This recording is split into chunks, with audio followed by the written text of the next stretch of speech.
नमस्कार दोस्तों, डेट है आज की 1 जनवरी 2022 और स्वागत है आपका एटोयल डिस्कशन में। सबसे पहले तो देखो, आपको और आपके परिवार को नए साल की बहुत बहुत हार्दिक शुभकामनाएं। नया साल आप फिर से एक नए जोश, नई उमंग, नई एनर्जी के साथ शुरुआत कीजिए और ये जो साल है ना, आपके दृष्टिकोण से बहुत ज़्यादा क्रूशियल साबित होगा और इसी साल फाइनली आपकी सिलेक्शन की इबाबत लिखी जाएगी। और आर्टिकल्स की बात करें, आज देखो हम 3 इश्यूज डिस्कस करेंगे, 2 हिंदू के, एक बिजनेस लाइन का। सबसे पहले बिजनेस लाइन का आर्टिकल हम डिस्कस करेंगे आर्टिफिशियल इंटेलिजेंस से संबंधित। उसके बाद दूसरा आर्टिकल हम डिस्कस करेंगे इंडिया चाइना रिलेशंस से संबंधित। तीसरा आर्टिकल हम हिंदू का ही डिस्कस करेंगे जुडिशरी में आइडियोलॉजिकल शिफ्ट से संबंधित। चलिए डिस्कशन स्टार्ट करते हैं। First important article artificial intelligence से संबंधित है। आप जीएस पेपर 3 के इस टॉपिक से आर्टिकल को रिलेट कर सकते हो। सबसे पहले तो आप मुझे आर्टिफिशियल इंटेलिजेंस की डेफिनेशन बताइए। इंट्रोडक्शन में आपको डेफिनेशन लिखनी हो तो क्या लिखोगे? बिल्कुल सिंपल डेफिनेशन है, artificial intelligence is branch of computer science concern with making computer behave like humans. मतलब कंप्यूटर साइंस की एक ऐसी ब्रांच है जो इस बात से कंसर्न है कि कंप्यूटर्स को ह्यूमंस की तरह बिहेव करवाया जाए। सिंपल से सिंपल एग्जांपल है, देखो आप गूगल में कुछ लिखते हो, आपने अभी सेंटेंस आधा ही लिखा है लेकिन गूगल आपको रिकमेंडेशंस देने लगता है। ये एक सिंपल एग्जांपल है आर्टिफिशियल इंटेलिजेंस का। मशीन जो है वो ह्यूमंस की तरह बिहेव कर रही है, मशीन समझ रही है कि आप क्या सोच रहे हो, क्या लिखना चाहते हो, तो वो उस सेंटेंस को पूरा करने की कोशिश करती है, आपको रिकमेंडेशंस देती है कि आप क्या लिखना चाहते हो। 6-7 लाइनें आप कुछ लिख के देखिए गूगल में, आप आधा सेंटेंस लिखोगे, आपके सामने काफ़ी सारी रिकमेंडेशंस आ जाएंगी, आप उनमें से एक चूज कर सकते हो। तो इसमें गूगल जो है वो ह्यूमन बीइंग की तरह बिहेव कर रहा है, आपको रिकमेंडेशंस दे रहा है, क्या आप ये लिखना चाहते हो। तो ये तो बात हुई सिंपल डेफिनेशन की। अब बात करते हैं आर्टिकल की। देखो 2020 और 2021 पूरा निकल गया कोविड-19 की महामारी के कारण, समझ ही नहीं आया कैसे गए ये 2 साल, कैसे बीत गए। और 2022 में भी कोविड-19 का जो नया वेरिएंट है ओमिक्रॉन, ये परेशान कर रहा है। तो देखो इस कोविड-19 की महामारी में ना मशीन्स का इस्तेमाल काफ़ी ज़्यादा हो रहा है। जैसे देखो एग्जाम्पल के तौर पर एक आर्टिफिशियल इंटेलिजेंस प्लेटफॉर्म है ब्लू डॉट। इन्होंने ही, इस प्लेटफॉर्म ने ही सबसे पहले बताया था वुहान में कि एक असामान्य निमोनिया फैल रहा है, जो कि बाद में कोरोना वायरस की वजह से कोविड-19 की महामारी निकली। इसके बाद आर्टिकल में डिस्कस किया जाता है किस प्रकार से आर्टिफिशियल इंटेलिजेंस ने ह्यूमन बीइंग्स की जो कैपेबिलिटी है उसे और ज़्यादा मजबूत कर दिया है। देखो एक टर्म है यहाँ पे ट्रांस ह्यूमंस। ट्रांस ह्यूमंस देखो वो लोग होते हैं जो दिखते तो ह्यूमन बीइंग्स की तरह ही हैं, लेकिन जिनकी इंटेलिजेंस, जिनकी एबिलिटी ह्यूमन बीइंग्स के स्टैंडर्ड से काफ़ी ज़्यादा होती हैं। तो आज के समय में जो ह्यूमन बीइंग्स है ना, वो ट्रांस ह्यूमंस की फॉर्म में इमर्ज होने लगे हैं। क्यों? क्योंकि देखो ऐसी टेक्निक्स, ऐसे टूल्स आज के समय में उपलब्ध हैं जो ह्यूमन बीइंग्स की कैपेबिलिटी को एकदम से इंक्रीज कर देते हैं। सिंपल एग्जांपल है, आप में से बहुत से लोग तो जानते हैं क्रोम में ना एक एक्सटेंशन है ग्रामरली।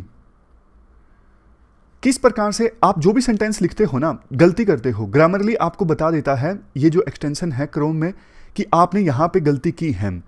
मतलब आपकी लैंग्वेज स्किल को इम्प्रूव करने के लिए बहुत सारे टूल्स आज के समय में मार्केट में उपलब्ध हैं।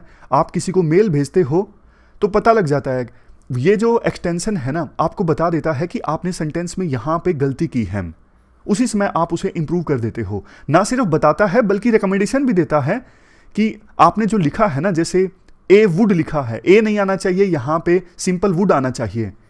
तो सोच के देखिए, बेसिक गलतियां आप नहीं करोगे इस ग्रामरली एक्सटेंशन की सहायता से। और एग्जांपल देखिए ना, गूगल मैप है, सिंपल एग्जांपल है। पहले तो हम सब पूछ पूछ के जाते थे, हालांकि अभी भी पूछ लेना चाहिए रास्ता तो, लेकिन गूगल मैप की सहायता से आप एग्जैक्टली आज के समय में वहीं पहुंच जाते हो जहां पे आपको पहुंचना है। आप बोलोगे कई बार गूगल मैप मरवा भी देता है, वो बात अलग है।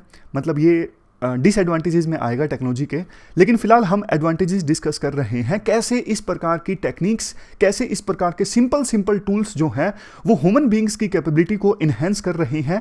यानी आज के समय में जो ह्यूमन बींग्स हैं इन टेक्निक्स और टूल्स का इस्तेमाल करके ट्रांस ह्यूमंस की फॉर्म में इमर्ज हो रही हैं। ट्रांस ह्यूमंस मतलब ऐसे ह्यूमंस जो दिखते तो ह्यूमन बींग्स जैसे ही हैं, लेकिन जिनकी स्किल्स, जिनकी कैपेबिलिटी ह्यूमन बींग्स के स्टैंडर्ड से काफी ज्यादा है। आज के समय में देखो आर्टिफिशियल इंटेलिजेंस का जो इस्तेमाल है ना, वो ऑलमोस्ट हर एक सेक्टर में हो रहा है। जैसे आप मेडिसिन का एग्जांपल लीजिए, देखो मान लीजिए अल्ट्रासाउंड है, अगर आप कंप्यूटर में पुराने हजारों पेशेंट्स के अल्ट्रासाउंड की कॉपीज एंड रिजल्ट्स अपलोड करते हो और उसके बाद आप नया अल्ट्रासाउंड का टेस्ट देते हो ना कंप्यूटर को, तो कंप्यूटर ज़्यादा बेहतर ढंग से बता सकता है अल्ट्रासाउंड की रिपोर्ट को पढ़ के कि पेशेंट को क्या दिक्कत है, कहाँ पे। बल्कि कई बार ऐसा हो सकता है कि शायद डॉक्टर गलती कर दें, लेकिन इस प्रकार से अगर हजारों पुराने पेशेंट्स का रिजल्ट अपलोड किया जाएगा ना कंप्यूटर में, तो कंप्यूटर उसी के आधार पे बता सकता है कॉपी को देखते हुए कि पेशेंट को यहाँ पे ये दिक्कत है। अभी तक की डिस्कशन में देखो दो आइडियाज आपके मन में पक्का आए होंगे, नहीं आए तो आने चाहिए। मतलब अभी तक तो मशीनों की तारीफ हुई है, आर्टिफिशियल इंटेलिजेंस की तारीफ हुई है, तो आपके मन में हो सकता है एक ख्याल तो ये आया होगा, अरे यार ये मशीनें सारा काम ह्यूमन बींग्स का करती जा रही हैं और ह्यूमन बींग्स के बेचारों के पास में जॉब नहीं है, इतनी सारी अनएम्प्लॉयमेंट है।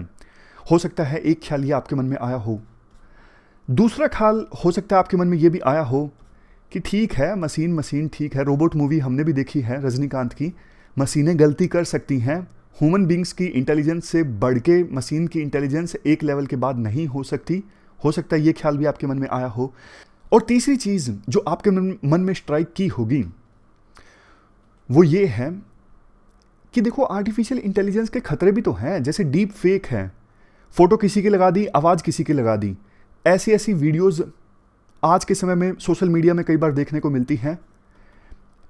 तो इनकी वजह से समाज में राइट फैल सकते हैं, समाज में एनमिटी फैल सकती है। जैसे देखो एग्जाम्पल के तौर पर मान लीजिए ओवैसी की वीडियो चला दी, आवाज़ ओवैसी की है लेकिन ऐसा कुछ बुलवा दिया जो ओवैसी ने ढंग से बोला ही नहीं, तो फिर देखो दो धर्मों के बीच में कितनी नफरत बढ़ सकती है ऐसी चीज़ों से। यूएसए में ऐसी वीडियोस का इस्तेमाल हुआ था टेंशन्स फैलाने के लिए। तो खतरे भी हैं। बात ये है, तीन एस्पेक्ट हो गए। पहला एस्पेक्ट जॉब ह्यूमन बींग्स के लिए नहीं बचेगी, दूसरी आर्टिफिशियल इंटेलिजेंस की लिमिटेशंस हैं, और तीसरी आर्टिफिशियल इंटेलिजेंस से खतरा। हालांकि देखो ये सारी चीज़ें आर्टिकल में नहीं है, बट हम तो कॉम्प्रिहेंसिव ढंग से डिस्कस करते हैं ना। आर्टिकल तक हमारी जो सोच है वो लिमिट नहीं रहती, हमारी सोच आगे भी जाती है एग्जाम पर्सपेक्टिव से। बात करें पहले जॉब्स की। गांधी जी का एक कंसेप्ट है, आपको याद है, ब्रेड लेबर वाला। क्या है वो कंसेप्ट? गांधी जी का कंसेप्ट ब्रेड लेबर वाला ये है कि हर एक इंसान को ना कम से कम इतनी लेबर जरूर करनी चाहिए कि वो अपने लिए 2 ब्रेड का जुगाड़ कर सके। ये मैंने बिल्कुल लेमन टर्म्स में बता दिया। एसेंस आप समझिए कि लेबर की डिग्निटी होनी चाहिए हर एक इंसान को। इवन जो अमीर भी है ना, उनको थोड़ी बहुत फिजिकल लेबर जरूर करनी चाहिए, उतनी जिससे कि वो अपने लिए 2 ब्रेड कमा सकें। अब आप बोलोगे मेंटल लेबर भी तो लेबर होती है, लेकिन गांधी जी का कंसेप्ट अलग था ना। वो फिजिकल लेबर पे ज़्यादा फोकस करते हैं, वो लेबर की डिग्निटी पे ज़्यादा फोकस करते हैं। एक्चुअली गांधी जी ने जब ये बात बोली ना, उस समय कंटेक्स्ट भी अलग था। उस समय फूड ग्रेन की काफ़ी कमी हुआ करती थी, अकाल बड़े बड़े आए थे आज़ादी से पहले, आपको याद होगा। तो गांधी जी ने थोड़ी बहुत ये बात ना उस संदर्भ में की थी कि हर एक पर्सन इस प्रकार से फिजिकल लेबर करेगा तो फिर अनाज की कमी नहीं होगी। समझ रहे हो? खैर, हमारा मुद्दा अभी फिलहाल गांधी जी का ब्रेड लेबर कंसेप्ट नहीं है। हमारा मुद्दा है प्रोडक्शन बाय मासिस और मास प्रोडक्शन।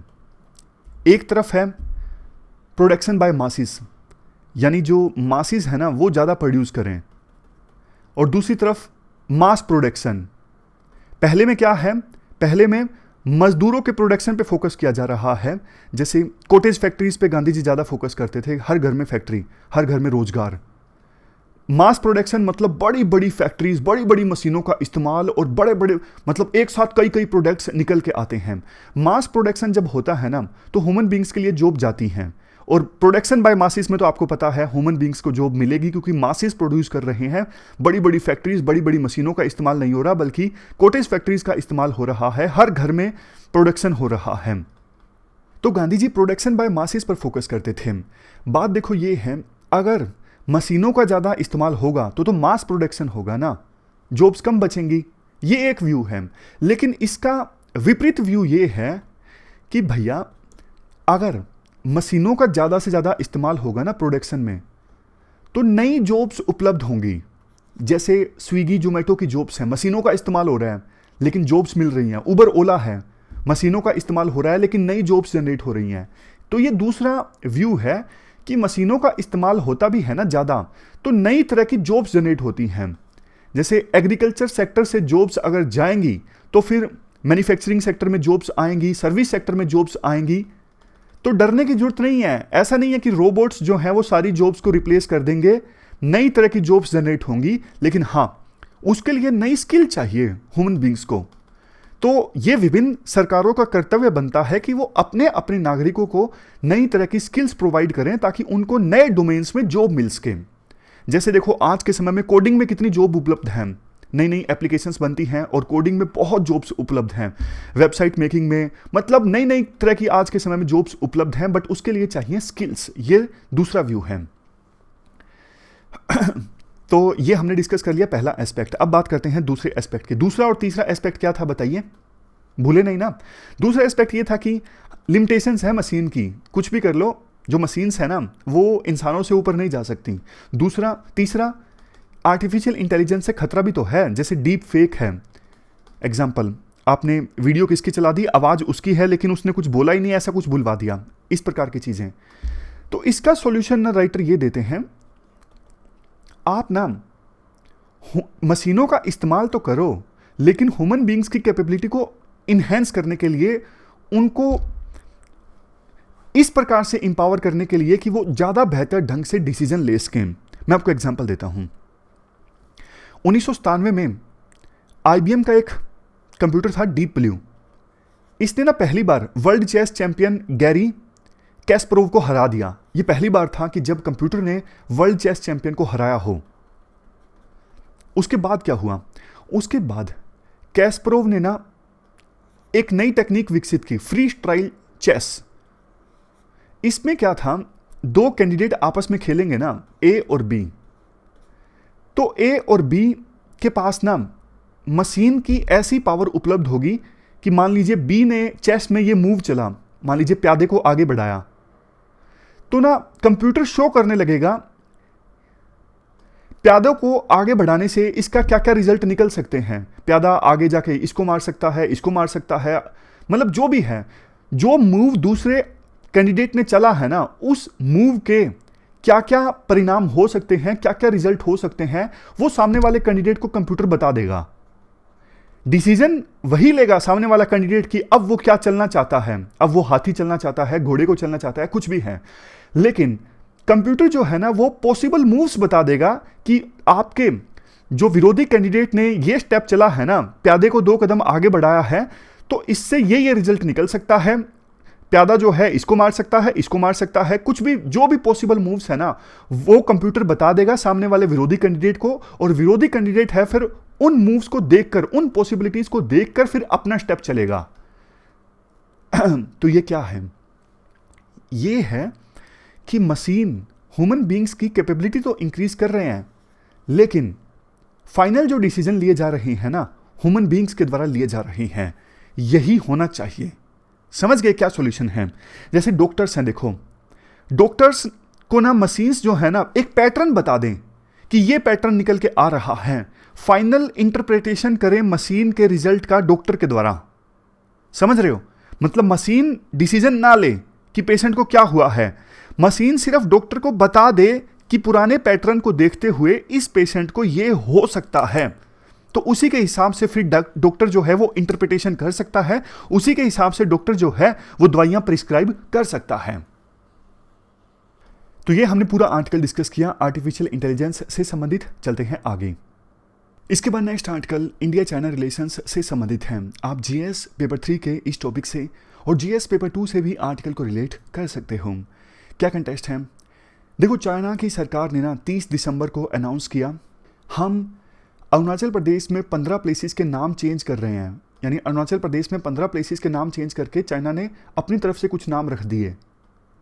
आपको लगा होगा जब अरुणाचल प्रदेश में वो प्लेसेस हैं तो चाइना उनका नाम कैसे चेंज कर सकता है, इसकी क्या सिग्निफिकेंस है, क्या फ़र्क पड़ता है? फ़र्क देखो कुछ भी नहीं पड़ता है, बट इस मूव की सहायता से ना चाइना ये जताना चाहता है कि ये जो 15 प्लेसेस हैं ना अभी फ़िलहाल इंडिया में हैं, ये चाइना का पार्ट हैं।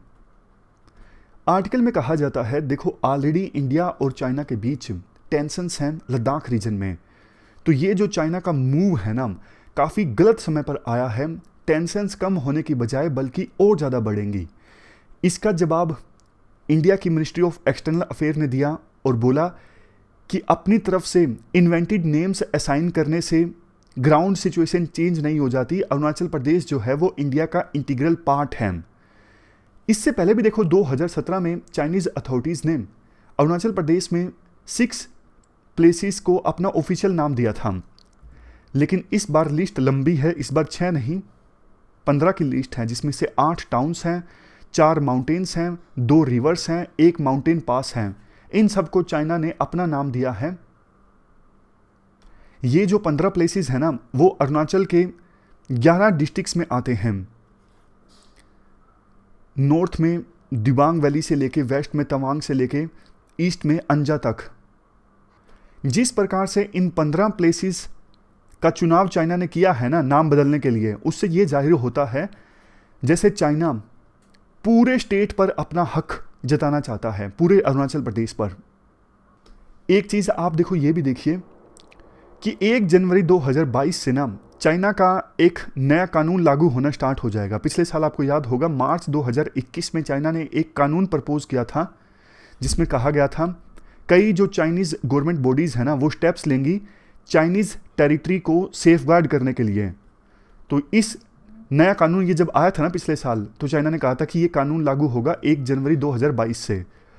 तो आज से ये कानून लागू होना स्टार्ट हो गया है। और उससे पहले चाइना का ये जो मूव है अरुणाचल प्रदेश में 15 प्लेसेस का नाम चेंज करना, इससे तो जाहिर होता है जैसे चाइना शांति चाहता ही नहीं है।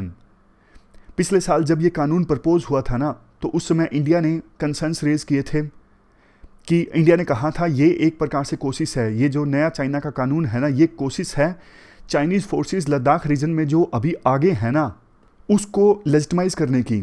मतलब जैसे ये पहले LAC थी, चाइनीज़ फोर्सेस बढ़ के थोड़ी आगे आ गई, तो ये जो कानून है ना अब चाइनीज़ बॉडीज़ को कहता है कि आप चाइना की टेरिटरी की सुरक्षा करो। मतलब अब चाइनीज़ जो फोर्सेस आगे आ चुकी है ना वहीं पर रहेगी, उसके लिए ये नया चाइनीज़ कानून आया है, ऐसा इंडिया की एक्सटर्नल अफेयर मिनिस्ट्री ने बोला। चाइना ने कहा इसके जवाब में, देखो ये तो हमारा इंटरनल मैटर है, हम कोई भी कानून बनाएं, तुम्हारा क्या लेना देना। तो फिर इंडिया ने कहा ये आपका इंटरनल मैटर है, तो फिर जम्मू एंड कश्मीर में स्पेशल स्टेटस रिवोक किया गया था, तो वो हमारा इंटरनल मैटर था, तो आपने उस पर क्यों बोला? आप तो उसको लेके सिक्योरिटी काउंसिल में भी चले गए। तो ये तो आपकी हिपोक्रेसी हो गई ना, आपका दोगलापन है। अंत में देखो कंक्लूजन में एक बात यही बोली जा सकती है, अगर देखो रिलेशंस को रीस्टोर करना है ना, पीस इस्टेब्लिश करनी है, तो बॉर्डर पे स्टेटस को मेंटेन करना होगा। दोनों देशों को एक दूसरे की सेंसिटिविटी पर ध्यान देना होगा। 15 प्लेसेस का नाम चेंज करना ये तो चाइना की प्रोवोकेशन है इंडिया के अगेंस्ट। ऐसे पीस नहीं आने वाली है भैया। ऐसे तो डिफरेंसेस जो हैं वो दोनों देशों के बीच बढ़ते जाएंगे। पीस लानी है तो पुराने एग्रीमेंट्स 93 के बाद पुराने जो एग्रीमेंट्स हैं ना जिनकी वजह से पीस रही काफ़ी सालों तक, उनको आप रिवाइव कीजिए, स्टेटस को मेंटेन कीजिए, यूनिलेटरल कोई भी मूव मत लीजिए, तब जाके पीस मेंटेन रहेगी। अदरवाइज टेंशंस दोनों देशों के बीच और ज़्यादा बढ़ेगी और जिससे किसी भी देश को फ़ायदा नहीं होने वाला है। तो ये हमने आर्टिकल डिस्कस किया इंडिया चाइना रिलेशंस से संबंधित। इसके बाद नेक्स्ट आर्टिकल जुडिशरी में आइडियोलॉजिकल शिफ्ट से संबंधित है। आप GS पेपर सेकंड के इस टॉपिक से आर्टिकल को रिलेट कर सकते हो। क्या कंटेस्ट है? देखो सुप्रीम कोर्ट में जज हैं जस्टिस S अब्दुल नज़ीर। इन्होंने हाल ही में 29 दिसंबर 2021 को एक स्पीच दी। कहाँ पर दी? बीजेपी एफिलेटेड एक ऑर्गेनाइजेशन है अखिल भारतीय अधिवक्ता परिषद के मंच पर। स्पीच में इन्होंने ना ये बोला कि हमारे देश में ना पुराने समय में एंशियंट ईरा में लीगल सिस्टम काफ़ी अच्छा था। इन्होंने ये भी बोला मनु, कौटिल्य, याज्ञवल्क्य, इनकी जो टीचिंग्स है ना उसको इग्नोर किया जा रहा है। आपने वैसे मनुस्मृति का नाम सुना होगा, कौटिल्य का नाम भी सुना होगा, जिन्होंने अर्थशास्त्र दिया। ये बताइए, क्या आपने कभी याज्ञवल्क्य का नाम सुना है? इनका ना जिक्र वहाँ पे आता है, वो उपनिषद है, कौन सा, एक सेकंड मुझे याद करने दीजिए, बृहदारण्यका ऐसा कुछ उपनिषद है। तो उस उपनिषद में इनका जिक्र आता है। ये प्रपोज करते हैं ह्यूमन लाइफ से संबंधित चीज़ों के बारे में, जो लाइफ है उसकी एग्जिस्टेंस, नेचर की एग्जिस्टेंस, उन सब के बारे में ये लिखते हैं। बृहदारण्यका उपनिषद, मतलब ठीक से मैं प्रोनाउंस नहीं कर रहा हूँ, आई एम श्योर। खैर, कभी प्री में पूछ लिया जाए इसलिए मैंने थोड़ा सा बता दिया। मुद्दा ये था कि जस्टिस एस अब्दुल नज़ीर ने ये बोला कि इन सब की पुरानी टीचिंग्स को इग्नोर किया जा रहा है। पुराने समय में इंडिया में लीगल सिस्टम अच्छा था। जज कहते हैं कौटिल्य की थ्योरी में किंग की ड्यूटीज़ के बारे में बताया गया है, और किंग की ड्यूटीज़ के बारे में जो बताया गया है वो रामायण एज से चली आ रही थी। इसके बाद वो जुडिशियल करप्शन के बारे में बोलते हैं। वो कहते हैं, बृहस्पति को कोट करते हुए वो कहते हैं, करप्ट जज, फॉल्स विटनेस और ब्राह्मण का मर्डरर, इनको क्रिमिनल्स कंसिडर किया जाता था एक दूसरे के बराबर। तो राइटर कहते हैं, देखो उस समय ब्राह्मण्स के लिए इक्वल सज़ा नहीं हुआ करती थी। मतलब जो सज़ा बाकी नागरिकों के लिए हुआ करती थी वो सज़ा ब्राह्मण्स के लिए नहीं हुआ करती थी। ब्राह्मण्स को प्रिविलेजेस थी काफ़ी सारी। सिलेक्शन ऑफ जजेस पर वो रिकॉल करते हैं, सिर्फ ब्राह्मण्स को ही जज के तौर पे अपॉइंट किया जाता था, बाकी लोगों को नहीं किया जाता था। तो राइटर कहते हैं, देखो उस समय तो ऐसी ऐसी चीज़ें होती थी जो आज के समय में पॉसिबल भी नहीं है। जैसे अगर कोई ऑफिशियल ड्यूटी के समय किसी महिला एम्प्लॉय से बात करता था तो फिर उसके लिए पनिशमेंट का प्रावधान था। तो आप जो पुराने लीगल सिस्टम को जनरलाइज कर रहे हो ना, वो मत कीजिए। पुराने लीगल सिस्टम में बहुत कमियां थी। इसके बाद राइटर कुछ पॉलिटिक्स वाली बातें करने लगते हैं जो एग्जाम पर्सपेक्टिव से इंपॉर्टेंट नहीं है, लेकिन जो चीज़ इंपॉर्टेंट है ना वो मैं आपको बताता हूं। देखो, जब कॉन्स्टिट्यूट असेंबली की डिबेट्स चली थी ना, तो उस समय कुछ मेंबर्स ने ये प्रपोज किया था। जैसे एग्जाम्पल के तौर पे देखिए, पंडित गोविंद मालवीय, इनका सजेशन ये था कि हमारा प्रियम्बल जो है ना वो स्टार्ट होना चाहिए बाय द ग्रेस ऑफ परमेश्वर, the supreme being, Lord of universe. इस लाइन से हमारा प्रियम्बल स्टार्ट होना चाहिए, जो भी होता है ना, we the people of India. Mahavir Tyagi ने 27 दिसंबर 1948 को ये सजेशन दिया था कि प्रियम्बल में ना पॉलिटिकल फ्रीडम के अलावा स्पिरिचुअल फ्रीडम का भी जिक्र होना चाहिए। लोकनाथ मिश्रा इस बात को चिंतित थे कि हिंदू कल्चर जो है वो डिस्ट्रॉय हो जाएगा जिस प्रकार का संविधान बनाया गया है। लेकिन दूसरी तरफ एच.वी. कामत ने ये कहा था, आप ना यूरोप की हिस्ट्री उठा के देख लीजिए, मिडिल एजेस में, मेडिवल ईरा में, तो उस समय ना धर्म के स्टेट और धर्म के बीच में ना लड़ाई हुआ करती थी सॉवरेनिटी को लेके। धर्म के लोग कहा करते थे हमारी चलेगी, जबकि स्टेट वाले यानी किंग कहा करता था कि आपकी नहीं चलेगी, मतलब अलग से रूल होना चाहिए, सभी धर्मों का सम्मान होना चाहिए। तो क्रिश्चियनिटी और स्टेट के बीच में ना लड़ाई हुआ करती थी उस समय यूरोप में। अगर स्टेट के अंदर धर्म का इंटरफेरेंस बढ़ेगा ना तो वही लड़ाई इंडिया में भी देखने को मिलेगी। ये सब बातें एच.वी. कामत ने बोली थी, डायरेक्टली इनडायरेक्टली। तो हमें यूरोप की हिस्ट्री से सीखना चाहिए और इस प्रकार का संविधान बनाना चाहिए कि सब स्टेट के चलने में ना धर्म का कोई इंटरफेरेंस ना हो। और वही हुआ। आखिरकार जो संविधान बना, आपने भी देखा कैसा संविधान बना है। राइट टू रिलीजन है, सबको अपना अपना धर्म प्रीच करने की आज़ादी है, लेकिन स्टेट का कोई रिलीजन नहीं है हमारे देश में। ये सिस्टम आज तक हमारे देश में काम भी करता आया है। आप बाकी देशों का एग्जांपल ले लीजिए, पाकिस्तान में किस प्रकार से रेडिकलिज्म जो है बहुत ज़्यादा बढ़ चुका है। पाकिस्तान ने ऑफिशियली इस्लाम अपने धर्म को अपनाया था, बांग्लादेश ने भी इस्लाम को अपना धर्म अपनाया है ऑफिशियली। तो इन देशों का क्या हाल हुआ है, उसी प्रकार से हमारे देश में भी सिचुएशन आ सकती है अगर हम धर्म को ऑफिशियली अपनाते हैं या फिर संविधान में धर्म को लेके आते हैं। तो ये सारे पॉइंट्स जो है ना वो आप जीएस पेपर 1 के सेकुलरिज्म में इस्तेमाल कर सकते हो।